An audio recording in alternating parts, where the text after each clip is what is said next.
Hello my dear friends, welcome to full score. आप सभी लोगों का बहुत बहुत स्वागत। मेरा नाम है तेज प्रताप। इस वीडियो में आपसे बात करने वाला हूं असिस्टेंट प्रोविडेंट फंड कमिश्नर की निटिग्रिटीज के बारे में। क्या क्या डिस्कस करूंगा इस वीडियो में आपसे, तो भैया सैलरी कितनी आती है, उसमें देखेंगे ग्रॉस पे, नेट के पे ब्रेकअप वगैरह समझने की कोशिश करेंगे। उसके बाद प्रमोशन कब कितने कितने अंतराल पे होता है वो देखेंगे, ट्रांसफर कितने कितने टाइम पे होता है और क्या बाकी फैसिलिटीज मिलती हैं एपीएफसी यानी कि असिस्टेंट प्रोविडेंट फंड कमिश्नर को, इस पे बात करने वाला हूं। तो भैया आपको पता है कभी भी यूपीएससी, ईपीएफओ, एपीएफसी एंड एओ का नोटिफिकेशन आ सकता है। उसी संदर्भ में ये आपको एक मोटिवेट करने के लिए वीडियो बनाया है, ठीक है, राइट। तो चलिए दोस्तों देखते हैं जरा। सबसे पहले मैं बात करूं अगर आपसे, तो जो बेसिक पे होता है आपका, ठीक है, वो होता है 56,100। ये आपका बेसिक पे मिलेगा, राइट। पहले जो ग्रेड पे हुआ करता था तो 5400 ग्रेड पे, 5400 ग्रेड पे की ये पोस्ट मानी जाती थी, राइट।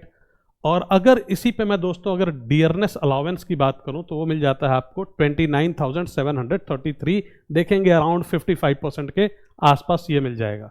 ट्रांसपोर्ट अलाउंस की बात करें दोस्तों तो ये मिलता है 11,016 रुपीज। और हाउस रेंट अलाउंस ये 16,830।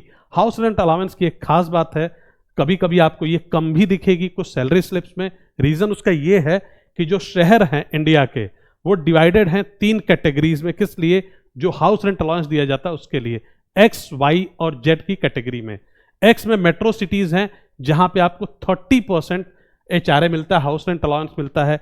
और फिर वाई सिटीज आती हैं, थोड़े छोटे शहर, वहां पे आपको 20% अलाउंस मिलता है बेसिक का। बेसिक का 30% है ये, ठीक है। और कहीं कहीं आपको वाई सिटीज में क्या मिलेगा, 20%। और जेड सिटी अगर होती तब का कितना मिलेगा भैया, तब 10% मिलेगा। तो उस केस में जो यहां पे आपको अमाउंट दिख रहा है 16,830, ये हो जाता 5,610, 5,610 अगर जेड सिटी में आपकी। खैर ये पोस्ट जनरली आपको बड़े सिटीज में मिलेगी, जोन में मिलेगी, तो या तो वो एक्स सिटी होगी या तो वाई, ठीक है। इसके बाद देखिए आपको मेडिकल अलाउंस जो मिलता है, फिक्स्ड मेडिकल अलाउंस 2,000 रुपीज का। और ये टोटल जोड़ के जो आपका ग्रॉस पे बनता है दोस्तों, वो बनता है 1,15,679 का। अब ये आपका हो गया ग्रॉस पे। इस पे होते हैं कुछ डिडक्शंस। तो जो टोटल डिडक्शन जब आप कैलकुलेट करते हैं तो वो पाते हैं कि वो लगभग 8,000 के आसपास होते हैं। तो 1,15,679 में से 8,000 डिडक्ट कर लिया जाता है और उसके बाद आपके अकाउंट में जो क्रेडिट होगा अमाउंट, वो इसके अराउंड होगा 1,07,679, 1,07,679, right. So this will be your net पे जो आपके अकाउंट में क्रेडिट होगा। 1 लाख से ऊपर की सैलरी है तो मेहनत तो करनी पड़ेगी भाई, ठीक है। अच्छा, एक चीज और बता दूं आपको कि आप फुल स्कोर ऐप डाउनलोड कर लीजिए सभी लोग, ठीक है। और यहां पे हम आपके लिए 1,000 से ज्यादा क्वेश्चंस एपीएफसी और एओ के लिए अवेलेबल कराएंगे फॉर फ्री, जिससे कि आप प्रैक्टिस कर पाएं। आप तैयारी कर रहे हो तो उसको जज कर पाएं कि आप सही कर रहे हैं कि नहीं। अच्छा, कौन कौन से सब्जेक्ट्स का इस पे आपको जो क्वेश्चंस मिलेंगे वो मिलेंगे अकाउंट्स के, सोशल सिक्योरिटी, लेबर लॉ वगैरह के, ठीक है, जो एडिशनल रहता है, जिसका मटेरियल आपको जनरली मिल नहीं पाता, उसका आपको यहां पे मिल जाएगा, ठीक। तो चलते हैं दोस्तों आगे। अच्छा, अब मैं बात करूंगा आपसे दोस्तों एपीएफसी प्रमोशन की। तो प्रमोशन एस्पेक्ट कैसा है, कैसे कैसे प्रमोशन होता है। जब आप ज्वाइन करते हैं एपीएफसी यानी कि असिस्टेंट प्रोविडेंट फंड कमिश्नर की पोस्ट, उसके 5 साल बाद आप देखेंगे कि आप बन जाते हैं आरपीएफसी 2 यानी कि रीजनल प्रोविडेंट फंड कमिश्नर 2, ठीक। फिर 5 साल बीतता। अच्छा देखिए, जरूर नहीं कि तुरंत आपका प्रमोशन हो ही जाए। कई बार क्या होता है, सब्जेक्ट टू वैकेंसी रहता है, सीटें वैकेंट है कि नहीं, तो थोड़ा एक्स्ट्रा टाइम भी लगता है, ठीक है। इसके 5 साल फिर बीतते हैं दोस्तों और आप बन जाते हैं आरपीएफसी 1 यानी कि रीजनल प्रोविडेंट फंड कमिश्नर 1, ठीक है। फिर 6 साल तब आप बनते हैं additional central provident fund commissioner, ठीक है। और उसके नेक्स्ट 4 इयर्स आप बन जाते हैं फिर एडिशनल पीएफ कमिश्नर। ये हेडक्वार्टर में आपकी पोस्टिंग होती है, ठीक है। Additional central PF commissioner, ACC बोलते हैं इसको, ठीक है। तो ये है आपका प्रमोशन एस्पेक्ट। इसके आगे जो एंट्री होती है वो जनरली यूपीएससी से होती है, मतलब वो फिर आईएएस, खैर ये भी यूपीएससी है लेकिन यूपीएससी वो आईएएस लोग आ जाते हैं, ठीक है। तो इसके आगे का प्रमोशन, ठीक, क्लियर है। तो ये है आपका टोटल प्रमोशन स्ट्रक्चर और सैलरी। जैसे यहाँ पे आपकी मैंने जो ग्रेड पे की बात की थी वो 5400 ग्रेड पे की बात की थी, जब आपकी सैलरी 1 लाख इतनी बन रही थी, 1,07,000 आपको मिल रही थी। यहीं पे आपका 6600 ग्रेड पे आ जाता है, मतलब आपकी सैलरी में एक तगड़ा जंप मिलता है, वो मिलता रहेगा आपको हमेशा, ठीक है। साथ में सुविधाएं भी बढ़ती रहेंगी, उस पर भी आएंगे दोस्तों। अच्छा, मैंने जो आपसे कहा था पहले कि भैया फुल स्कोर ऐप आप डाउनलोड कर लेना जरूर। 1000 से ज़्यादा questions account, social security, labour law वगैरह के आपको वहाँ पे मिलेंगे, ठीक है दोस्तों। अब बात करेंगे ट्रांसफ़र की। ट्रांसफ़र की बात करूँ मैं तो हर 3 साल पे आपका ट्रांसफ़र ड्यू हो जाता है। किसमें?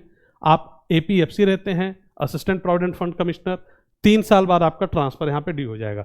जब आप RPFC 2 भी बन जाएंगे तब भी आपका ट्रांसफ़र 2 साल बाद ही ड्यू हुआ करेगा, और उसके बाद फिर आप RPFC 1 भी बन जाएंगे तब भी आपका 3 साल बाद ड्यू हो जाया करेगा ट्रांसफ़र। अच्छा ठीक है, कभी कभी वो 3.5 ऐसे भी मतलब थोड़ा लेट सवेर होता रहता है, ठीक है। खास बात यह है दोस्तों कि ऐसा नहीं है कि जो APFC वाली जो पोस्ट है या RPFC 2 वाली जो पोस्ट है ये पूरे स्टेट में एक होती है। जो इंडिया में जोन्स डिवाइडेड हैं, तो ये जोन में आपकी पोस्टिंग रहती है, आप एक जोन से फिर दूसरे जोन में ट्रांसफ़र किए जाते हैं, ऐसे आपका चलता रहता है। लेकिन जो ट्रांसफ़र है वो ऑल इंडिया लेवल पे भी हो सकता है, तो उसके लिए हमेशा आपको तैयार रहना पड़ता है। क्यों? क्योंकि ये जो पोस्ट है ये ऑल इंडिया लेवल की पोस्ट है, ठीक, राइट। अच्छा, जब आप additional central provident fund commissioner बन जाते हैं ACC, तब आपका ट्रांसफ़र हर 2 साल पे हो जाया करता है, यानी 2 साल बाद ड्यू हो जाता है। थोड़ा सा ज़्यादा टाइम लग सकता है, ठीक है दोस्तों। बात करूं अगर मैं आपसे जो फैसिलिटीज़ मिलती हैं असिस्टेंट प्रोविडेंट फंड कमिश्नर को, तो भैया ढेर सारी फैसिलिटी मिलती है आपको। एक प्रॉपर स्टाफ दिया जाता है जो एकदम आपकी ही सेवा में हमेशा हाजिर रहता है, MTS जिसको हम बोलते हैं, मल्टीटास्किंग स्टाफ, ये आपको एक दिया जाता है। और एक पर्सनल असिस्टेंट भी आपको दिया जाता है जो सारे आपके जो भी आपकी फाइल्स हैं उनको अरेंज करना, कौन सी फाइल आपके पास आएगी, किस पे साइन हो गया, ये सारा काम उसका, मतलब समझिए कि आप एक आपको पर्सनल असिस्टेंट कह लीजिए मिल गया, ठीक है। मतलब एक पूरा उसका भी मतलब अपना ऑफिस टाइप का रहेगा, ठीक है, वो आपसे कोऑर्डिनेट करता रहेगा, ठीक, राइट। तो ये तो थोड़ी सी सुविधाएं हो गई। इसके अलावा आपको देखिए गवर्नमेंट एकोमोडेशन अगर आप लेना चाहते हैं तो डेफिनेटली ले सकते हैं, पर फिर उस केस में फिर HRA नहीं मिलता। HRA इसीलिए मिलता है कि आप हाउस रेंट है, वो रेंट जो आप अगर बाहर रह रहे हैं तो दे सकते हैं। तो गवर्नमेंट एकोमोडेशन भी आप चाहें तो ले सकते हैं, राइट, अगर ऑब्वियसली अवेलेबिलिटी वगैरह सब देखनी पड़ती है। गवर्नमेंट व्हीकल की बात करें अगर दोस्तों, तो APFC यानी कि असिस्टेंट प्रोविडेंट फंड कमिश्नर जब आप बनते हैं वहाँ पे गवर्नमेंट व्हीकल आपको नहीं मिलती, थोड़ी लेट मिलती है, ठीक है। मतलब जब आप प्रमोशन वगैरह हो जाता है फिर आपको मिलती है, उस लेवल पे आपको गवर्नमेंट व्हीकल नहीं मिलती है, ठीक है। क्योंकि सरकार की थोड़ा कोशिश भी रहा है, सुप्रीम कोर्ट भी टाइम पे गाइडलाइंस देती रही है कि यार VIP कल्चर जो है उसको कम किया जाए, ठीक है।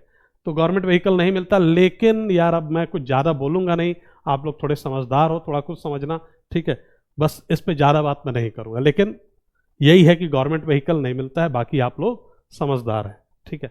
इसके अलावा दोस्तों और भी ढेर सारी आपको सुविधाएं मिलती हैं, जैसे कि ढेर सारे अलाउंसेस मिलते हैं, ठीक है। और जैसे न्यूज़पेपर का अलाउंस होता है, आपके बच्चे जब आपकी शादी हो जाए या हो चुकी हो तो बच्चे स्कूल जाएंगे, उनकी फीस वगैरह का जो रहता है सब कुछ, वो सब चीज़ें अलग से रहती हैं।